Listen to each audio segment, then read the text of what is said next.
오늘은 데살로니가 전서 제4장 1절부터 우리가 함께 은혜를 나누겠습니다. 4장 1절 다 같이 읽겠습니다.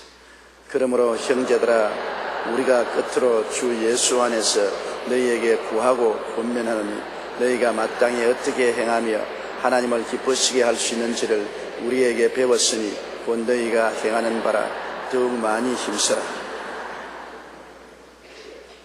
바울 선생은 데살로니가 교인들에게 어떻게 하면 우리의 일상생활에 하나님을 기쁘시게 하느냐, 그 점에 대해서 누누이 가르쳤는데 이것을 늘 기억하고 더욱 많이 실천하라. 하나님을 기쁘시게 하는 것이 굉장히 어렵지 않느냐고 생각하는데 아주 간단한 것이 성수주의라는 것입니다. 주일날 하나님께 찾아와서 주님을 만나 뵙는 것, 그리고 예배드리는 것, 하나님을 기쁘시게 하는 것. 그 다음 하나님을 기쁘시게 하는 것은 우리가 하나님께 11조 드리고 예물 드리는 것. 그리고 하나님을 기쁘시게 하는 것은 우리가 열심히 하나님의 뜻에 합당한 그 나라와 그 일을 먼저 구하는 신앙생활하는 것. 그리고 전도하는 것. 우리 생활 가운데 다 알고 있는 사실인 것입니다. 극히 어려운 문제를 가지고서 하나님을 기쁘시게 하는 것이 아니라 일반적으로 하나님을 기쁘시게 하는 것입니다. 우리가 가정에서 자녀가 부모를 기쁘시게 하는 것은 간단하지 않습니까? 부모 말에 순종하고 학교 다니는 학생이면 학교 잘 갔다가 정시에 돌아오고 열심히 공부하고 나쁜 친구 사귀지 않고 그렇게 하는 평범한 일들을 함으로 부모를 기쁘게 할 수 있는 것입니다. 여러분, 하나님을 기쁘시게 하는 제일 첫째가 주님을 예배하기 위해서 모이는 것입니다. 주일날 모여서 예배드리고 3일날 모여서 예배드리고 구역 예배 모이는 것.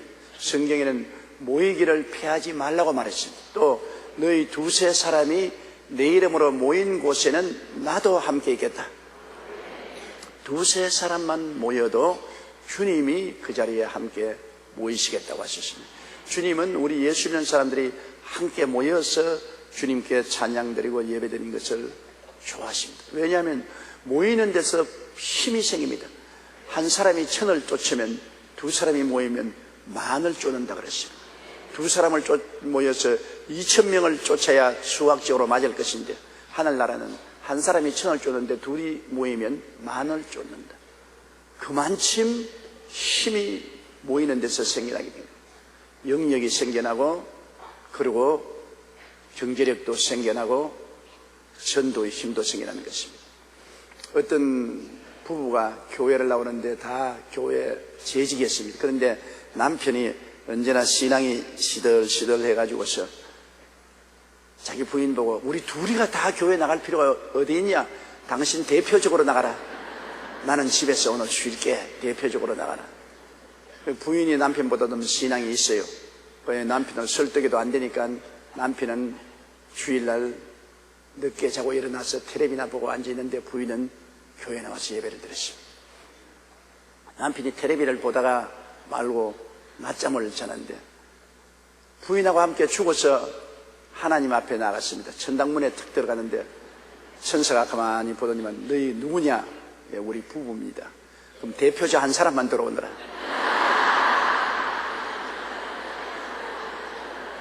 그러더니만 천사가 부인을 보고 당신이 대표니까 들어오고 남편 보고 당신은 나가라. 그 꿈을 깨고 진땀을 흘리고 놀래가지고서 아유, 대표자 한 사람만 교회 나갔으면 절대 안 되겠더라. 열심으로 그 후에는 하나님 섬기는데 게으르지 않았단 말이십니다. 대표자가 나가서 예배드리는 건 아닙니다. 내 개인적으로 하나님과 나의 관계인 것입니다. 대표자 한 사람 대표적으로 죽어줄 수도 없고 대표적으로 살 수도 없는 것이 아닙니까? 우리의 신앙생활은 내 개인과 하나님과의 관계인 것입니다. 그러므로 하나님을 기쁘시게 하는 것은 성수주의라는 것, 이거 굉장히 기쁘게 하는 것입니다. 데살로니가 교인들에게 모이기를 피하지 말라고 바울 선생이 늘 가르친 것을 다시 기억나게 하는 것입니다. 또한 하나님께 물질 드린 것도 그렇습니다. 내 물질 있는 곳에 내 마음이 있다. 그 말은 참말입니다. 우리가 부모님을 섬길 때도 부모님에게 전화 걸어드리는 것도 좋고 안부 편지 내는 것도 좋지만은 때를 따라 부모님을 물질적으로 도우는 것이 참으로 부모를 기쁘시게 하는 것입니다. 물질은 내가 희생하지 않고는 드릴 수가 없으니 내가 필요로 하는 것을 잘 절제하고 희생해서 드리는 것이기 때문에 물질을 드리는 것이 굉장히 사랑을 나타내는 것입니다. 하나님이 세상을 이처럼 사랑하사 하늘에서 말씀을 주신 것 아닙니다.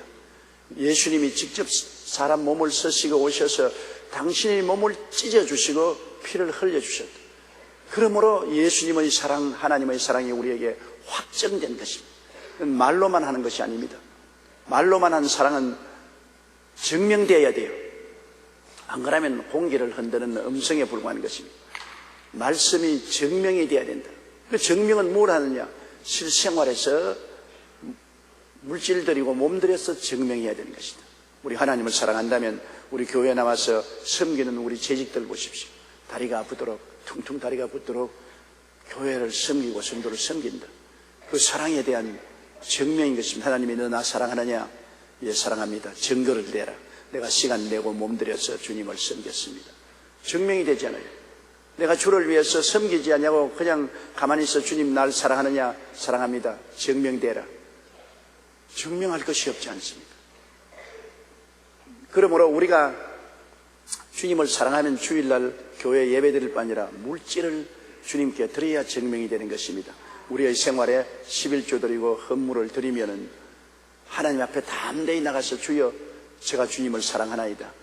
내가 물질을 드려서 내 마음이 주님께 있는 것을 증명했습니다. 주님께서 내 말이 맞다. 내 물질이 있는 곳에 내 마음도 있다. 주님 그렇게 말씀하십니다. 물질을 주님께 드리는 것이 굉장히 힘든 것입니다. 신앙이 없는 사람은 아까워요. 그러나 신앙이 있는 사람은 하나님께 드릴 수 있는 기회를 얻으면 굉장히 행복해요. 굉장히 기뻐요. 주님께 물질 드리는 것만큼 행복한 것이 없습니다. 그것은 내가 하나님을 사랑하기 때문에 내가 사랑받을 때만 행복한 것이 아니라 사랑을 하게 되면 행복하게 되는 것입니다. 내가 하나님을 사랑하게 되니까 그것이 물질로 증명되니까 내 마음속에 굉장한 만족이 오고 행복이 오는 것입니다. 어느 여집사님 한 분이 교회 건축헌금을 크게 작정을 해놓고 난 다음 아무래도 건축헌금을 드릴 힘이 없어요. 남편 월급 가지고는 생활도 빠듯한데 11조 드리고 난 다음 건축헌금을 낼 수가 없어서 궁리하던 가운데 우유 배달을 하기로 작정을 하고 새벽 4시에 일어나서 아침에 열심히 우유 배달을 하고 그리고 뛰어와서 아침 식사 준비를 해서 남편과 자녀들 대접을 했습니다. 굉장히 고달프지요. 그런데 하루는 그 학교 갔다 온 초등학교 아들이 잉잉 울면서 왔어요. 그걸 왜 우느냐 이게 애들이 나를 전부 놀려 빠지는데 뭐라 하면 우유 배달 아줌마 아들이라고. 우유 배달 아줌마 아들이라고. 얘가 그냥 퉁퉁 달았어요. 그래서 엄마 울면서 엄마 우유 배달하지 마. 날 보고 우유 배달 아줌마 아들이라고 흉을 보니까 난 너무 괴로워 견딜 수가 없어. 그래서 마음에 상당히 시험이 들었습니다. 이 아들을 이렇게 울리고까지 우유 배달을 하겠는가. 그러나 내가 이거 하는 것은 하나님을 섬기기 위해서 하는 것이기 때문에 아들을 중하게 느낄 것이냐 하나님을 중하게 느낄 것이냐. 하나님도 중하고 아들도 중하지만 아들보다는 하나님이 더 중하니까 내가 이 작정 헌금을 다 드릴 때까지는 우유 배달을 하겠다 결정하고 아들을 설득을 시켰습니다. 그러고 난 다음 열심히 우유 배달을 하면서 그 우유 배달을 통해서 교회 건축 헌금 작정 것을 다 내실 뿐 아니라 우유 회사에서 굉장히 인정을 해서 그 주위에 있는 배달 회사 사장으로 만들어 주었었습니다. 그러니 조그마한 우유 배달을 하다가 우유 배달 지점장이 되고 그 다음 여러 지점을 거느린 사장이 되어서 이제는 굉장한 여타 수입이 생길 수 있게 되는 것입니다. 하나님은 우유 배달 아줌마를 우유 배달 지점장에서 사장으로까지升급시켜 주어서 나중에는 비즈니스 우먼이 되고 마는 것입니다. 우리 하나님은 절대로 공짜가 없습니다. 주라 그러면 돌려줄 것이니 곧 후이 되어 눌러 흔들어 넘치게 해서 안 껴주려고 했습니다. 너희가 무엇이든지 심은 대로 거두리라. 우리가 심지 않고 거두려고 생각하면 그는 나쁜 사람입니다. 심지 않고 왜 거두어요? 그러나 심고 거둡니다. 예수님도 하나의 미랄이 되어 땅에 심어져서 죽었으므로 많은 영혼을 거두죠. 하나님도 많은 자손들을 거두던데 그 마라들을 죽음으로 심어서 우리를 거두신 것입니다. 우리의 생활에서 우리가 물질도 심고 시간도 심고 몸들여 심고 수고로 심은 것이 결과로 나타나죠. 선을 심으면 복으로 거두고 악을 심으면 재난으로 거두게 되는 것은 당연한 이치입니다. 이 세상에 콩 심은데 팥 나고 팥 심은데 콩 나지 않습니다. 심고 거두는 법칙을 우리가 꼭 지켜야 돼요. 그래서 하나님이 기뻐하시는 것은 주님께 11조와 헌물 드리는 것을 굉장히 기뻐하시는 것입니다. 그리고 거룩하게 사는 것입니다. 우리가 성수주의라고 물질 드리고 그리고 거룩하게 살면서 열심히 전도한다. 우리가 이 세상에 살면서 예수 믿는 사람의 모습을 가지고 살아야지, 예수 믿는다고 말만 하면서 우리의 생활이 세상 사람하고 똑같아서 변화되지 않는다면 사람들이 우리를 보고 뭐라고 말하겠습니까? 너가 그렇게 하니까 우리는 예수 믿지 않겠다. 그러나 모든 사람 앞에서 정말 주를 믿는 모범으로 거룩하게 살면은 사람들이 진짜 저 사람 예수 믿는 사람이다. 나도 저처럼 예수를 믿어봐야 되겠다. 그렇게 말할 것입니다. 우리의 말로서 전도하는 것보다도 행동으로 전도하는 것이 더 큰 영향력을 미치는 것입니다. 더구나 가족들은 더 그래요. 가족들은 아버지가 예수 믿으면, 아버지가 예수 믿는 사람으로서의 가정에 행동하면은 아내와 자식들을 감동시킬 수 있습니다. 아무리 말로 설득해도 안 되죠. 아내가 그리스도를 믿고 선하고 착한 아내가 되면은 남편이 감동되고 자녀들이 감동될 것입니다. 이러므로 우리의 말로가 전도만 되는 것이 아니라 우리의 행동으로 감동을 시켜줄 수 있도록 해야 되는 것입니다. 그렇기 때문에 우리 크리스찬들은 성수주의라고 물질 주님께 드리고 우리의 삶이 성령으로 말미암아 감동을 주는 삶을 살아야 되는 것입니다. 인격적인 변화가 와야 돼요. 그러므로 바울 선생은 데살로니가 교인들에게 그것을 간구하고 권면했습니다. 마땅히 어떻게 행하며 하나님을 기쁘시게 할 수 있는지를 우리에게 배웠으니 곧 너희가 행하는 바라 더욱 많이 힘쓰라고 말했습니다. 그 다음 우리 2절 보십시다. 우리가 주 예수로 말미암아 너희에게 무슨 명령으로 준 것을 너희가 아느니라. 바울이나 디모데가 데살로니가 교인들에게 말씀을 한 것은 자기들이 말한 것 아닙니다. 우리 주 예수 그리스도로 말미암아 말한 것입니다. 예수 그리스도에게 배워서 그리스도에게 듣고 배운 것을 데살로니가 교회에 전도하는 것입니다. 주의 종은 뭡니까? 주의 종은 자기 지식을 전하는 것이 아닙니다.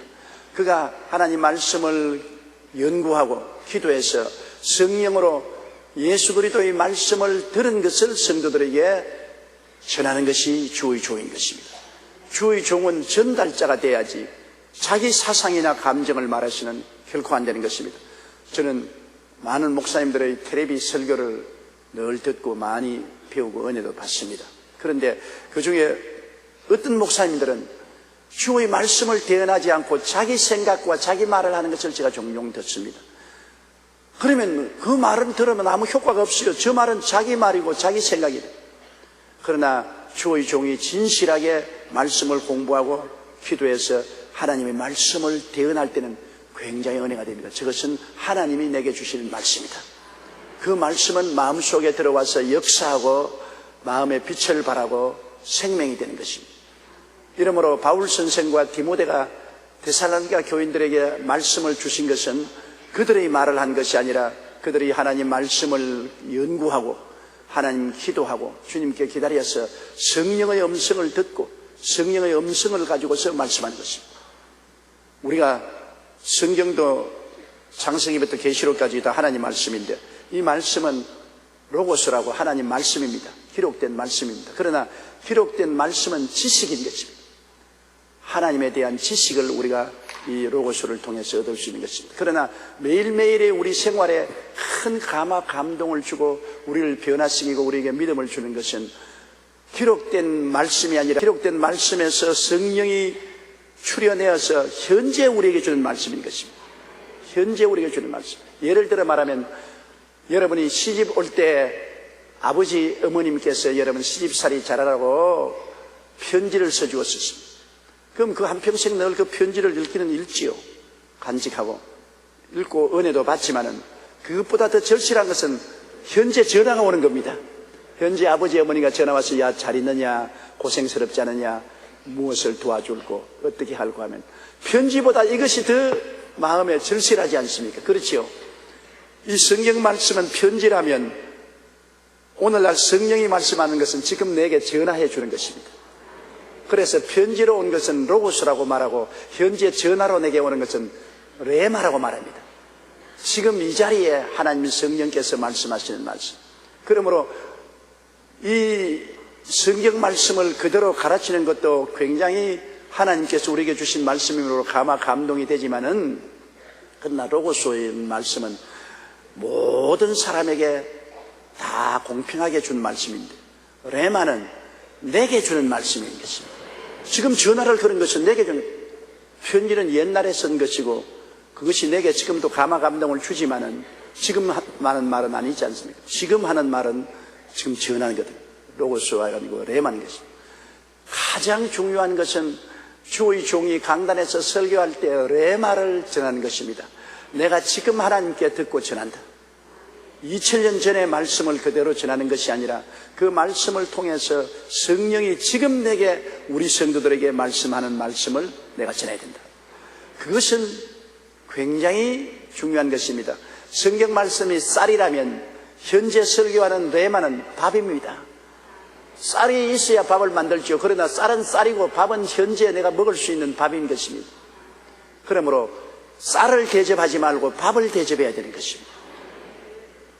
하나님의 편지만 전할 뿐 아니라 하나님의 현재에 말씀하는 전화를 전달해 주면 굉장히 기가 막히죠. 그래서 주의 종은 하나님의 말씀을 늘 읽고 연구하면서 기다리고 주님께 기도하고 기다려서 지금 주는 레마를 받아야 되는 것입니다. 하나님의 레마를 받으면 성도들이 그 설교를 들으면 야, 저 설교는 하나님이 직접 지금 내게 말씀하신 것 같다. 지금 내게 말씀하신다. 그래서 그 마음속에 말씀이 들어와서 역사를 합니다. 회개를 시키고 변화를 시키고 마음이 뜨거워지고 믿음을 한 단계 올려주고 혹은 병이 낫게 하고 기적이 일어나게 하는 것입니다. 지금 내게 주는 레마, 이 말씀이 굉장히 중요한 것입니다. 그러므로 말씀은 언제나 두 가지로 여러분 해야 되는 것입니다. 성경은 하나님에 대한 지식을 얻기 위해서 늘 읽어야 됩니다. 그러나 성경을 읽고 기도할 때 성령이 마음을 뜨겁게 해서 그 말씀이 성경에서 뛰어나와서 지금 내게 주는 말씀이 되면 그건 로고스가 아니라 레마가 되는 것입니다. 성경에 로마서 10장 11절에 믿음은 들음에서 나며 들음은 그리스도의 말씀으로 말미암았다는 말은 레마가 되는 것입니다. 믿음은 들음에서 나며 들음은 현재 레마, 현재 주님이 주시는 말씀으로 된다. 이 눈으로 읽는 말씀하고 영의 귀로 듣는 말씀하고 말씀이 차이가 나는 것입니다. 로고스는 기록된 말씀이고 레마는 지금 귀에 들리는 말씀인 것입니다. 지금 내 마음에 성령이 주시는 말씀인 것입니다. 그러므로 우리가 로고스도 열심히 공부해서 하나님에 대한 지식을 가지고 있어야 되겠지만은 언제나 우리가 하나님께 기도해서 성령께 귀를 기울여서 지금 성령이 우리에게 하시는 말씀을 들어야 되는 것입니다. 우리가 요한계시록에 보면 소아시아 7교회에게 하나님 말씀하실 때마다 성령이 교회들에게 하시는 말씀을 들을지어다. 귀 있는 자는 성령이 교회에 하는 말씀을 들을지어다 하는 것입니다. 귀는 듣는 것이기 때문에 듣는다는 것은 귀를 기울여 들을 수 있는 것입니다. 막 복잡해서 세상 일에 분망하면 아무리 옆에서 말해도 안 들려요. 무슨 말하는지 전혀 몰라요.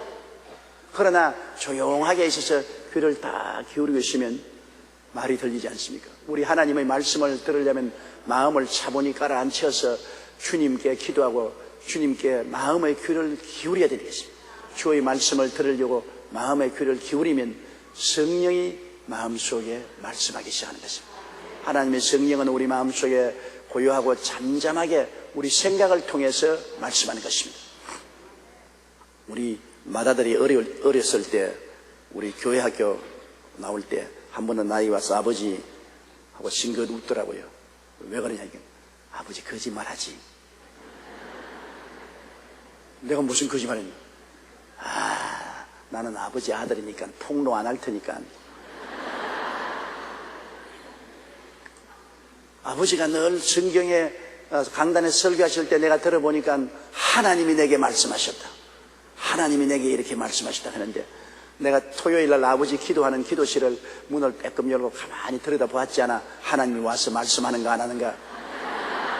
한 번도 하나님이 오셔서 아버지하고 이야기하는 거 내가 못 봤는데, 아버지는 내가 하나님 말씀을 들었다, 하나님께서 이렇게 말씀하시다니까 사람들에게 거짓말하는 것 아니야. 그러나 폭로 안 할 테니까 아버지 걱정하지 마. 정말 내가 난처했어요. 야, 내가 거짓말하는 건 아니다. 내가 하나님 음성을 들었다. 그럼 왜 하나님 안 보이는데 혼자서 어떻게 음성을 듣느냐. 그래서 제가 하나님 이것 좀 도와주십시오. 우리 아들이 그런데 이게 아직 이해가 안 되니까 설득을 시키도록 좀 도와주십시오. 그래서 제가 야, 너 생각이 있냐 없냐? 너 골이 텅 비었지? 너는 생각할 줄 없지? 아니야, 나도 생각해. 생각 한번 보여줘. 생각 한번 보여줘. 생각을 어떻게 보여줘? 생각은 내 속에 있는데 생각은 보여줄 수 없잖아. 그래, 생각은 못 보여줘도 있기는 있지. 있지. 하나님은 눈에 안 보이시지. 그러나 하나님은 말씀을 통해서 온다는 것은 하나님의 생각이 내게 말씀하는 것이다. 말씀이란 하나님의 생각이니까 내가 기도할 때 하나님의 생각을 성령이 내 마음속에 말씀하시니까 내가 하나님 말씀을 들었다고 그러지. 하나님은 안 보이지만 하나님 생각이 내게 임하는 것이 아니야. 너도 생각은 있지만 못 보여줄 수 있지 않냐. 나도 하나님 생각을 받았지만 너에게 보여줄 수 없지 않냐. 그러므로 내가 거짓말하는 것이 아니고 참말한 것이다. 그래? 그러면서만 나와버리더라 봐요. 여러분, 하나님을 음성을 듣는 것은 여러분 생각 속에 하나님 생각이 들어오는 것입니다. 무슨 음성이 귀에 들리도록 들려오는 것이 아니에요. 여러분의 마음속 생각에 하나님의 생각이 떠올라오고 레마가 떠올라오는 것입니다. 제가 언제나 주일날 설교하기 전에 하나님 내게 로고스와 레마를 주시옵소서. 로고스는 기록된 말씀을 기억나게 해주시고, 레마는 성령이 제깍제깍 그 시간에 성도에게 필요한 말씀을 주시옵소서 기도를 늘 하는데요. 언제나 마음의 생각을 하나님께 기울이고 있는 것은 설교할 때 내가 계획하지 않은 말씀이 생각 속에 팍 떠올라옵니다. 이거 하나님이 레마를 주시는구나. 저는 설교할 때 설교는 이미 하나님께 미리 굴에서 레마를 받아가지고서 설교를 작성해서 서론, 본론, 결론을 해놓고 그 원고를 가지고 오는데, 원고를 가지고 오는 그 원고 자체도 레마거니와 한참 설교하는 중에 내 생각 속에 정광석화와 같이 하나님의 생각이 떠올라오는 것입니다. 그러면 그 생각을 제가 말을 하는 겁니다. 그러면 내가 하는 말에 보태어서 하나님 생각, 그 시간에 그 말이 필요한 성도들에게 그 말이 주어지는 것입니다. 또 예를 들어 말하면 병자 나은 것, 기도하고 난 다음에 귀를 기울이면 내 생각 속에 하나님의 생각이 떠올라오는 것입니다. 암이 나았다, 중풍병자가 나았다, 허리 통증이 나았다. 그거 어떻게 합니까? 생각이 들어온다고. 생각이 들어오면 그 생각을 받아가지고서 제가 전달하는 것은 하나님의 말씀을 전달하는 것이죠. 그러나 생각이 떠오르지 아니하면 아무것도 말할 수 없죠. 자기 마음대로 말했다가는 큰일 나죠. 거짓말하는 사람들인 것이니까. 그러므로 여러분도 하나님 말씀을 읽고 묵상하고 기도하고 기다릴 때 여러분 생각에 무슨 생각이 떠오르는가, 그게 관심을 기울이십시오. 자꾸 꿈이나 환상 보려고 하면 반짝반짝하는 빛밖에 안 보여요. 눈 감고 있으면 개똥벌레밖에 안 보여요. 여러분이 가만히 하나님 아버지와 예수님을 생각하고 성령님 나를 인도해서 하나님의 생각과 뜻을 제게 알려주십시오. 그러면 여러분 생각 속에 하나님의 생각이 임하는 것이 아침에 이슬이 임하는 것처럼 임합니다. 이슬이 임하는 걸 안 보이지요. 그러나 아침에 여러분 나가서 별에 돌아다니면 옷이 축축하게 젖습니다. 이슬이 내리는 것입니다. 그처럼 여러분 생각 속에 하나님의 생각이 축축하게 적셔오는 것입니다. 전에 몰랐는데 깨달았어요. 깨달아진다. 캄캄하던 것이 깨달아진다. 하나님 생각이 임하니까 하나님의 지혜와 총명과 모략과 재능과 지식이 임하여서 깨달아졌다. 그러므로 하나님 음성을 들었다. 그 말은 내가 깨달음을 얻었다. 그 말인 것입니다. 전에는 전혀 깨닫지 못했는데 하나님께 기도하고 기다린 결과에 마음에 생각에 하나님의 빛이 비추어서 하나님 생각이 임하여서 깨달아졌다. 나는 깨달았다. 깨닫는 것이 이것이 하나님이 말씀을 듣는 것입니다. 나는 깨닫지 못했으면 하나님 음성을 듣지 못한 사람인 것입니다. 깨달았으면 이것이다. 음성을 들은 사람인 것입니다. 그렇기 때문에 여러분이 하나님 음성을 언제나 들으면 언제나 마음이 깨달아지고 밝아진다는 것을 알아야 됩니다. 여러분이 주일날 예배 드릴 때도 목사의 말씀을 듣고 난 다음에 마음에 깨달음이 오지요. 하나님 음성이 임한 것입니다. 수요일날 성경 공부할 때 앉아있다가 내 마음속에 빛이 팍 비치니 전에는 몰랐는데 나 깨달았다. 참 좋다. 하나님 음성이 내게 임하신 것입니다. 하나님의 음성은 깨달음입니다. 따라 말씀해주세요. 하나님의 음성은 깨달음이다. 그러나 평생 교회에 왔다 갔다 하면서 늘 졸기만 하고 하나도 깨닫지 못하면 그런 하나님의 계시를 받지 못한 것입니다. 여러분, 베드로 보고 가이사랴 빌립보에서 주님이 질문한 분 보십시오. 사람들이 나를 누구라고 하냐 하니까 다른 사람들이 에레미야라, 엘리야라, 엘리사라, 선지자라고 말했대. 너는 나를 누구라고 하냐니까 베드로가 탁 일어나서 주는 그리스도시요 살아계신 하나님의 아들이시니이다.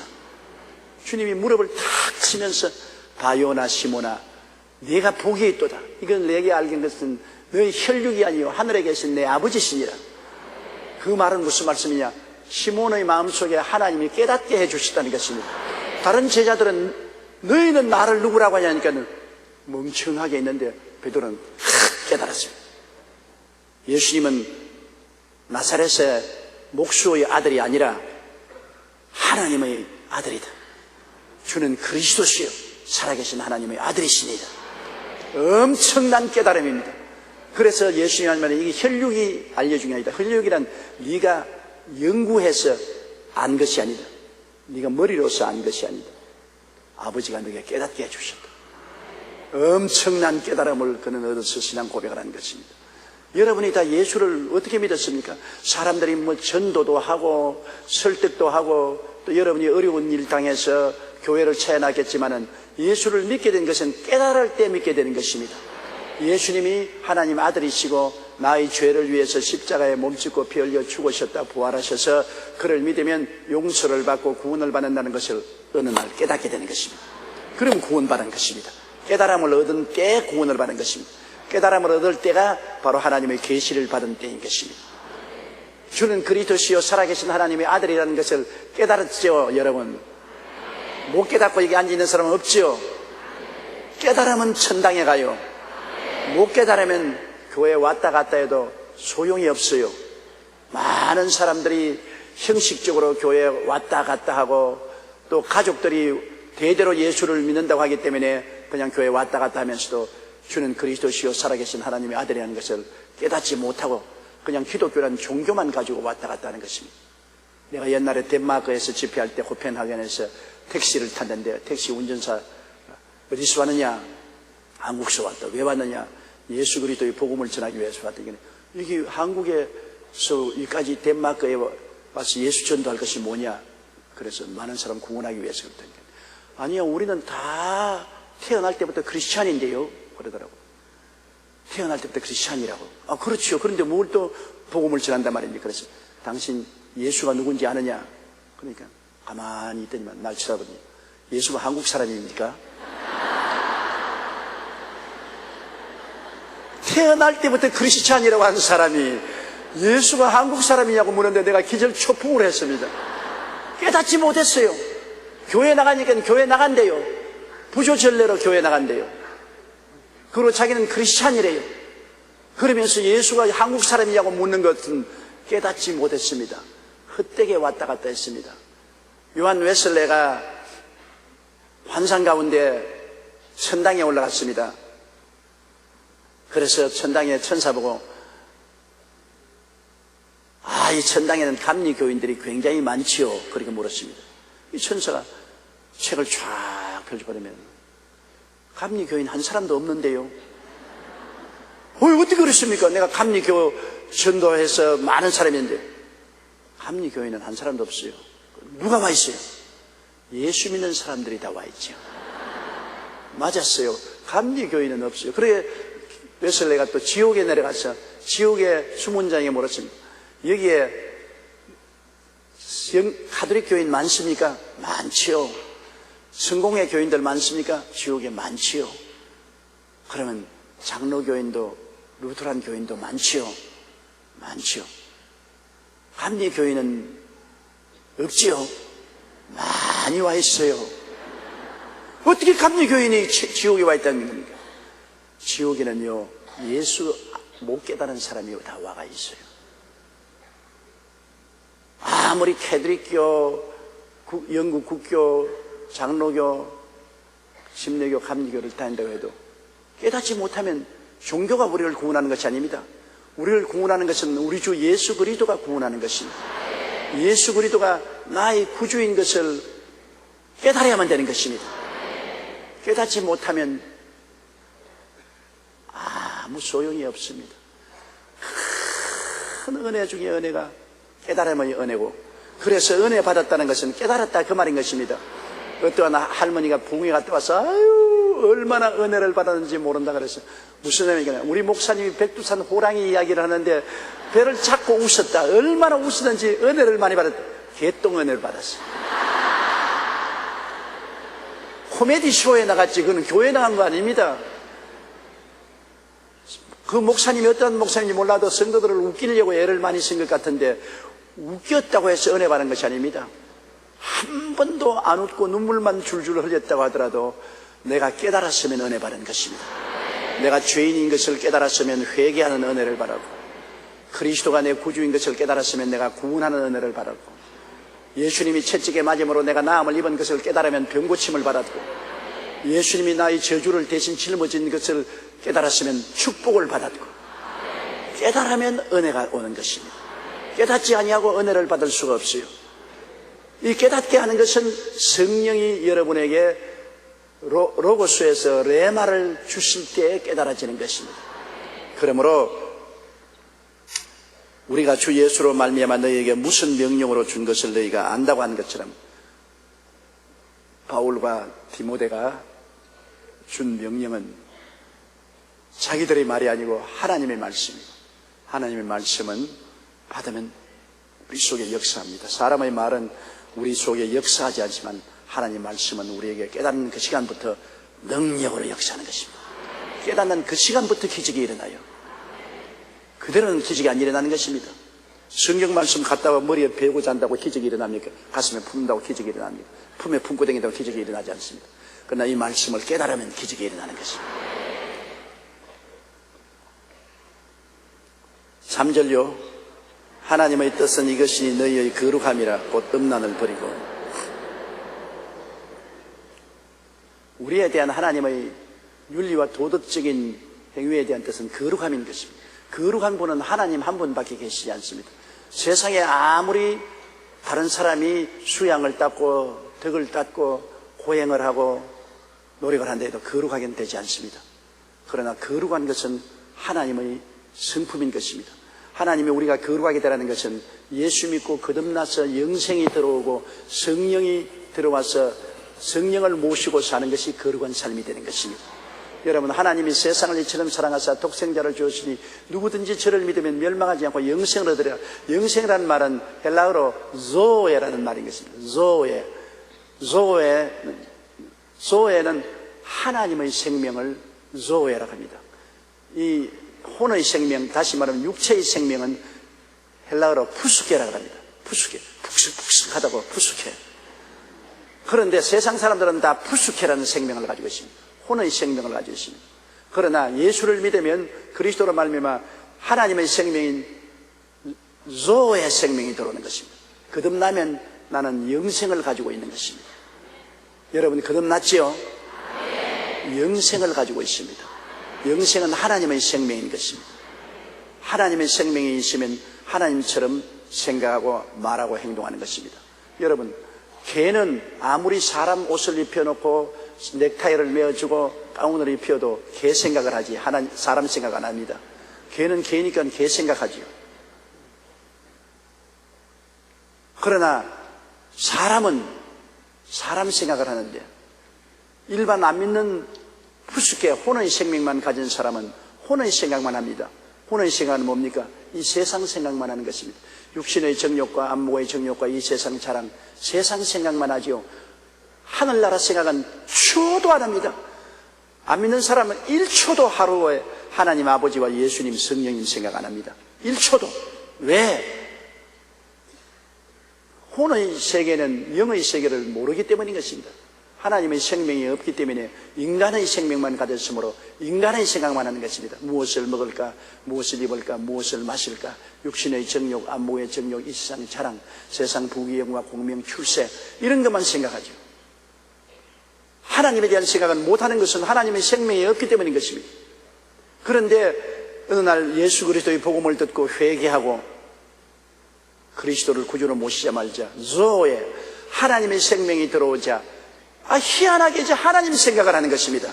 아버지 하나님을 생각하고 예수님을 생각하고 성령님을 생각하고 성경을 생각하고 기도를 생각하고 예배를 생각하고. 그래서 안 믿는 사람 보면 저 사람 저거 완전히 돌았다, 저거 희한한 사람이다, 어떻게 저런 생각을 하냐.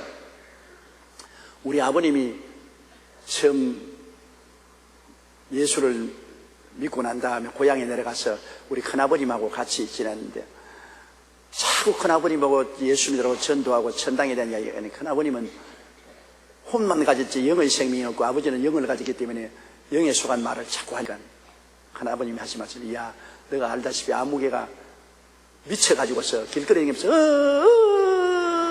그거 돌아다니더라. 그 말은 너도 그렇게 미쳤다, 그 말인 것입니다. 우리 아버님이 자꾸 전도하니까 그 무슨 말인지 몰라서 미친놈이 길거리에서 고함치는 소리 받고 갔다고 말했습니다. 혼의 사람은 영의 세계를 알지 못하지요. 그러나 나중에 큰아버님이 회개하고 예수를 믿고 난 다음에는 완전히 달라졌습니다. 혼에 속한 사람은 혼의 말을 하고 영에 속한 사람은 영의 말을 하는 것입니다. 그러므로 우리는 영에 속했기 때문에 영의 말을 하는 이 자리에 모여 앉았습니다. 오늘 혼에 속한 사람은 이 자리에 절대로 안 앉아 있어요. 몸서리가 납니다. 몸부림이 나서 못 앉아 있어요. 답답해서 못 들어요. 영의 사람은 이제 영의 말을 들으면 마음이 시원하고 은혜롭고 기쁘고 즐겁다 말인 것입니다. 그러므로 우리 속에 무엇이 있는가가 중요한 것인데 혼의 사람은 절대로 거룩할 수 없습니다. 하나님의 생명이 없는데 어떻게 거룩합니까? 세상 사람은 거룩하지 않습니다. 세상 사람은 다 탐욕으로 꽉 잡혀 있고 음란합니다. 거룩하지 않습니다. 혼의 사람 속에는 전부 다 세상의 악령이 들어와서 역사하기 때문에, 악령은 더러운 영이라고 합니다. 언제나 이 세상은 더럽습니다. 생각하는 것이 더럽고 말하는 것이 더럽고 행동하는 것이 더럽고, 왜냐하면 더러운 귀신이 들어와서 혼에게 역사를 하기 때문에 언제나 더럽지요. 거룩하지 않지요. 거룩해지는 것은 예수 그리스도의 보혈을 통해서 씻어지고 영의 사람이 되어서 하나님의 조의 생명, 영생이 들어오고 거기에 따라서 성령이 들어오면 하나님의 성품인 거룩함이 생겨나게 되는 것입니다. 하나님은 거룩하기 때문에 성령이 들어오면 우리가 세상과 하는 일을 싫어합니다. 세상에 더러운 말하는 거 싫어하고 욕하는 거 싫어합니다. 옛날에 참 예수 믿기 전에는 친구들과 모여서 한잔하고 남녀가 날 것 없이 노래방에 가서 막 춤추고 어느 국회의원처럼 서로 끌어안고 그렇게 하지 않아요. 세상이. 그건 혼에 속했을 때 그렇게 했다고. 그리고 모이면 아주 더러운 이야기 많이 하고 시시한 음란 폐설, 남의 욕이나 흉이나 보고. 그런데 예수를 믿고 난 다음에는 그 자리에 득하면 도저히 맞지가 않아요. 외국에 온 것 같아요. 그들과 같이 술 마시고 춤추어도 기쁘지 않고 마음에 꺼림칙하고, 그 다음에는 음란 폐설하고 세상 이야기하는 것이 마음에 탁 듣기가 싫습니다. 벌써 기름과 물이 다른 것처럼 달라진 것입니다. 저는 정말 우리 초등학교 동창회나 중학교, 고등학교, 대학교 동창회 한 번씩은 갔다가 그 다음에는 회비만 내고 안 갑니다. 안 가는데, 왜냐하면 도저히 나하고는 세상이 달라요. 왜냐하면 그곳에서 다 한 잔 먹고 났는데, 먹고 난 다음 돌아가면서 노래를 부르라 하는데 나는 세상 노래 하나도 모르잖아요.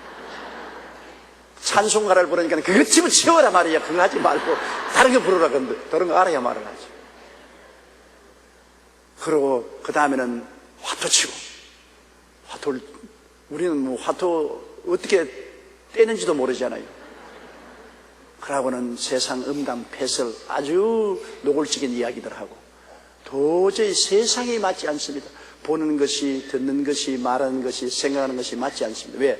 혼으로 사는 사람하고 영으로 사는 사람하고 틀립니다. 혼으로 사는 사람은 세상을 따라 살고, 영으로 사는 사람은 하늘나라 따라서 살기 때문에 도저히 맞지 않죠. 그러므로 거룩하다는 것은 예수 그리스도의 보혈로 말미암아 씻음받고 예수를 믿어서 하나님의 생명, 조의 생명, 영생을 가지고 거기에 플러스해서 성령이 와 계시면 하나님의 성품에 참여하게 되는 것입니다. 하나님의 성품은 거룩하죠. 우리 아버지가 거룩하니 우리도 거룩하죠. 성품은 어찌할 수 없습니다. 옛날에 우리 아버님이 들에 나갔다가 손수건에 꽁알을 주워서 왔어요. 그래서 꽁알을 종이에 말아서 햇빛에 이렇게 비춰보니까 이미 안에 새끼가 생겼어요. 그래서 닭을 앓는 닭알 가운데 꽁알을 넣어가지고서 닭 병아리와 함께 꽁병아리를 깼어요. 어릴 때는 닭병아리나 꽁병아리가 같게 보이는데요, 이게 커지니까 자꾸 망을 뚫고 산으로 도망을 치는 것입니다. 그래서 그 어미가 꾸꾸꾸꾸꾸 하면 또 쫙 모여왔다가 모이를 먹고 난 다음 사람만 오면은 이 닭병아리는 산으로 안 가는데 이놈은 전부 도망을 쳐 산으로 가버립니다. 그래서 그때 내가 알았어요. 꽁병아리 산을 가고 물오리 물로 가고.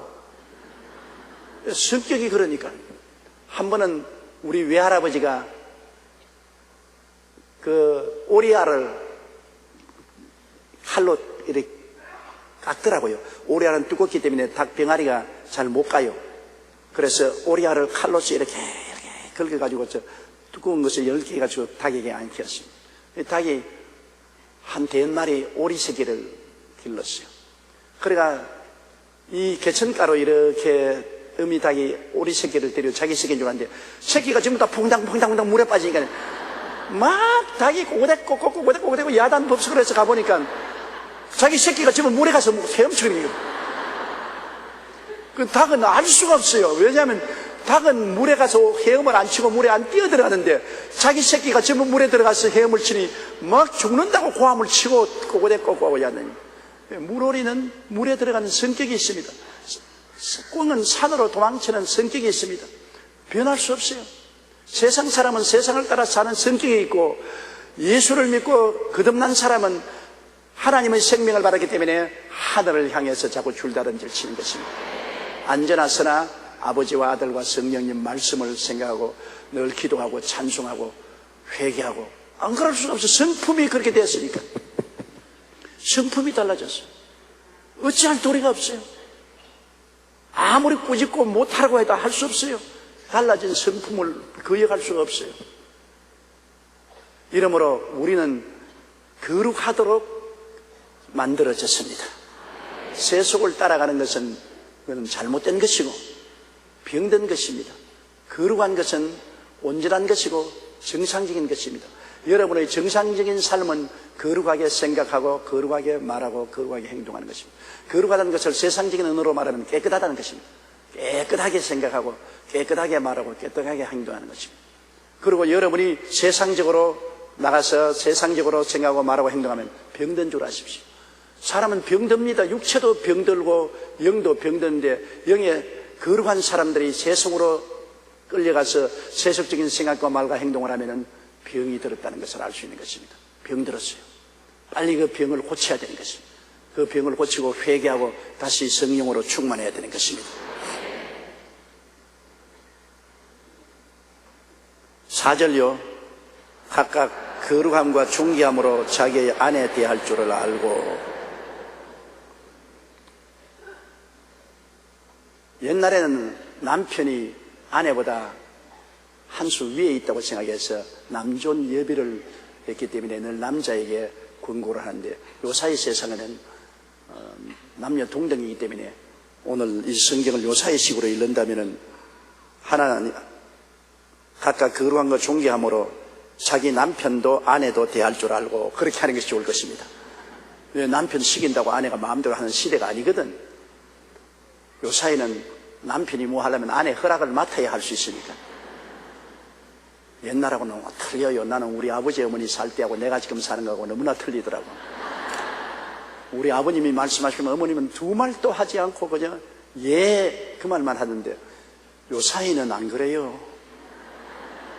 요사이는 내가 뭐 하면 전부 집사람에게 허락을 맡아야 내가 애들에게 교훈하는 것도 미리 허락받고 난 다음 교훈을 하지 허락 안 받고는 교훈을 못해요. 요새는 하나님이 말세가 돼서 그런지 여성에게 파워를 주셔가지고서 가정에도 여성들이 파워가 굉장히 셉니다. 그러나 여기에 부부 생활을 하는데 상대를 내 쾌락의 도구로 삼지 말라는 것입니다. 상대를 인격적으로 대하라는 것입니다. 존귀함으로 각각 거룩함과 존귀함으로 자기의 아내를 대하주는 하나님의 백성으로 거룩함이라는 것은 하나님 백성답게 그리고 상대를 인격적인 존경함을 가지고 상대의 인격에 손상되는 그러한 태도를 가지고서 부부 사이에 관계를 하지 말라는 것입니다. 뭐 사람이 이 세상에 살면은 다 4대 욕망이 있습니다. 식욕, 성욕, 명예욕, 권력욕. 이 욕망이 있는 것은 좋은 것입니다. 욕망이 없으면 아무것도 안 해요. 밥 먹고 싶지 않은 사람은 일 안 해요. 월급 받을 필요 없으니까 뭐 농사도 안 짓고 공장에도 안 가요. 성욕이 없으면 부부간에 이성간에 사랑할 필요도 없고 같이 아웅다웅 싸우면서 살 필요도 없고 자식 낳을 필요도 없어요. 명예욕이 있기 때문에 인류 대학에 가서 공부를 해서 이름을 내려고 애를 쓰지요. 그리고 권력욕이 있기 때문에 뭐 민주주의 국가에서는 군수도 지방행정관도 그렇지 않으면 뭐 지사도 국회의원도 대통령도 되려고 애를 쓰지 않습니까? 권력을 얻으려고. 그 욕망이 자기 분수를 뛰어넘으며 탐욕이 되면 그것이 문제가 되는 것입니다. 인간의 절제된 욕망은 그것이 있어야 사는 것입니다. 저는 항상 큰 교회를 세우겠다는 욕망이 있었습니다. 그 간절한 마음의 바람, 욕망이 있었기 때문에 철야하고 금식하고 기도하고 노력하고 연구하고 열심히 했지요. 큰 교회를 세우겠다는 욕망이 없으면 아이고 뭐 되는 대로 되라. 적당히 뭐 주일날 설교나 하고 말지 뭐 주일날 성경 구절 몇 구절 읽고 기도만 하면 말겠지. 그렇게 되면 아무것도 안 되지 않아요. 욕망이라는 것이 분수를 넘지 아니하면 참 좋은 것입니다. 그런데 여기에 부부간에 같이 사는 것은 성욕이 있기 때문에 같이 사는 것입니다. 성적인 욕망이 있기 때문에 같이 살아요. 하나님은 사람들을 지어놓으시고 난 다음 생육하고 번성하여 땅을 채우라 하시죠. 그러므로 인간이 모든 동물보다도 가장 성욕이 강합니다. 동물들은 새끼 낳을 때만 성관계를 합니다. 사람은 360일 늘 같이 삽니다. 그처럼 하나님이 만들어 놓았기 때문에 사람들이 얼마나 많이 죽습니까? 전쟁으로 죽고 자연재해로 재앙으로 죽고 인재로 죽고 병들어 죽고 그렇게 많이 죽어도 사람이 이 지구상에 꽉 들어찼습니다. 하나님이 생육하고 번성하여 땅에 충만하라고 말씀했기 때문에. 그러므로 인간에게 가장 강한 욕망이 성적인 욕망인데 이것에 브레이크를 가하지 않으면 안 됩니다. 성적 욕망을 그대로 방치해주면 파멸을 가져오는 것입니다. 자동차 엔진 같습니다. 엔진 파워를 자꾸 강하게 하려고 연구진은 애를 씁니다. 엔진 파워만 강하게 하고 엔진을 스톱시키는 브레이크가 없으면 그 차는 살인차가 되고 마는 것입니다.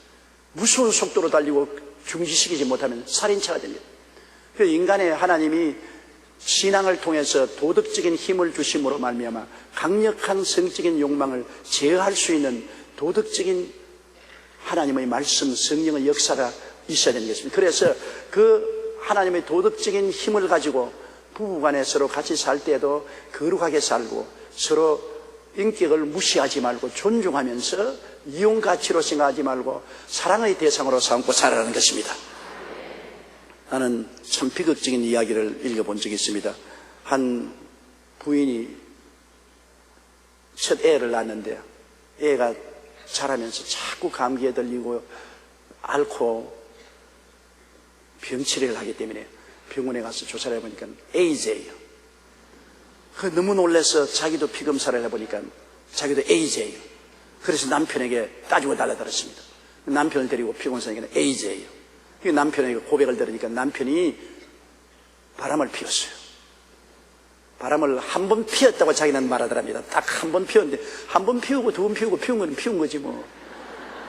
그런데 에이즈에 걸리니까 자기가 에이즈에 걸려서 죄 없는 아내 에이즈 걸리고 죄 없는 자식 에이즈 걸리고 온 가정을 파탄내렸지.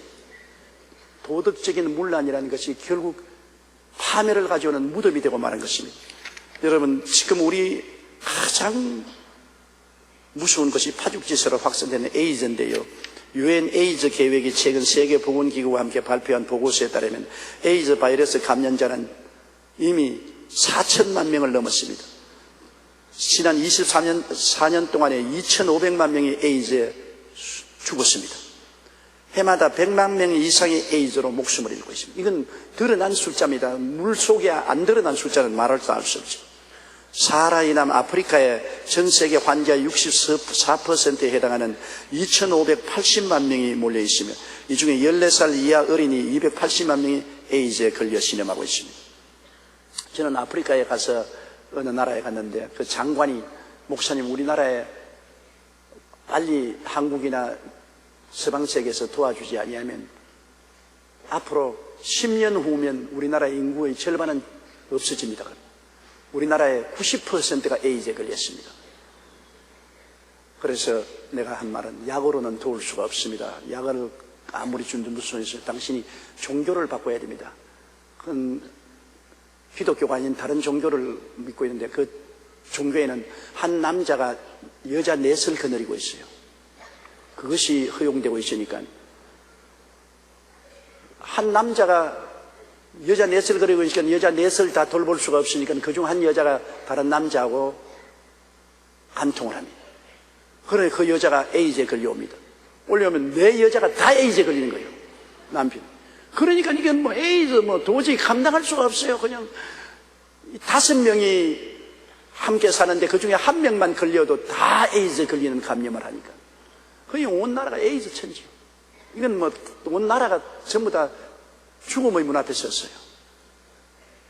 그래서 내가 하는 말은 종교를 바꾸지 않으면 안 됩니다. 일부 일처로 종교를 바꿔야 되는 것입니다.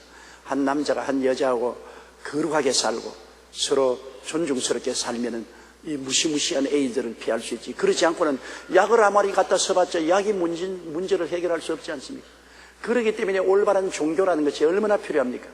하나님의 윤리와 도덕적인 규율이 분명하게 선 종교를 가져야 생활이 거기에 따라서 안정이 되어야 에이즈를 예방할 수가 있는 것입니다.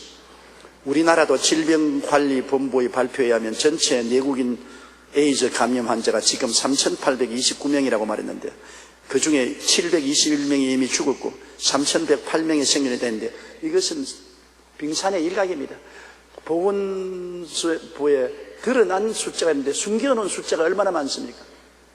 적어도 내가 보기에는 10,000명 이상 몇만 명이 될 것입니다. 이런 어마어마한 위험한 일에 왜 불장난을 하는지 모르겠어요. 남자들이나 여자들이나 청년 남녀들이나 죽으면 죽으리다 하면 모르겠지만은 그렇지 않고 여러분 불의한 성관계를 통해서 에이즈에 걸리면 자기 죽고 자기 가족들 다 죽이는데요. 에이즈라는 어마어마한 심판입니다. 왜 그 성적 쾌락에 자기 일생의 운명과 자기 가족의 일생의 운명을 걸만치면 중요하냐는 것입니다. 정말로 억울하게 에이즈에 걸린 사람 많지 않아요? 나는 우리 신문 기자에게 들으니까 우리 서울에도 모 지역에는 고급촌인데 거기에 있는 요새 현대 부인들은 거의 애인을 가지고 있다고 해요. 나는 그 말을 듣고 깜짝 놀랐으면 그 남자들 다 죽었다 이제. 왜 부인이 애인을 가지고 있으면 부인이 남편 출근하고 난 다음 몰래 애인하고 놀아나면은 어느 놈에게 에이즈를 가져올지 누가 알아요? 오늘 요사이 누가 믿어요? 믿을 놈 한 놈도 없어요. 내가 미국에서 비행기를 탔는데 내 옆에 앉은 사람이 큰 가방을 가지고 있더라고요. 그 가방을 내가 왜 이렇게 큰 가방을 하니까 가방을 열어보니까 거기에 피가 들어있어요. 이 수혈하려는 피가 들어있어요. 그래서 아니 이 피를 왜 가지고 다닙니까? 우리 미국에는 어느 놈이 에이즈를 가지지 모르기 때문에 내가 혹시 교통사고가 나서 피가 필요하면 이건 내 피인데 내 피를 내가 수혈을 해야지 도저히 안 된다고. 그러면서 날 보고 당신 한국은 어떤지 모르지만 우리 미국에서는 전부 콘돔을 써야 되는데 아유 부인하고 사는데 왜 콘돔이 내가 출장 갔을 때 음하고 놀아난지 내가 알 수가 있어야지. 그러니까 절대로 부인도 믿을 수가 없다. 그 사람 비행기 타고 옆에서 그 말합니다. 우리는 아무도 믿을 수가 없다. 이젠 자기 생명 자기가 보호해야 된다. 그것이 도덕적인 문란이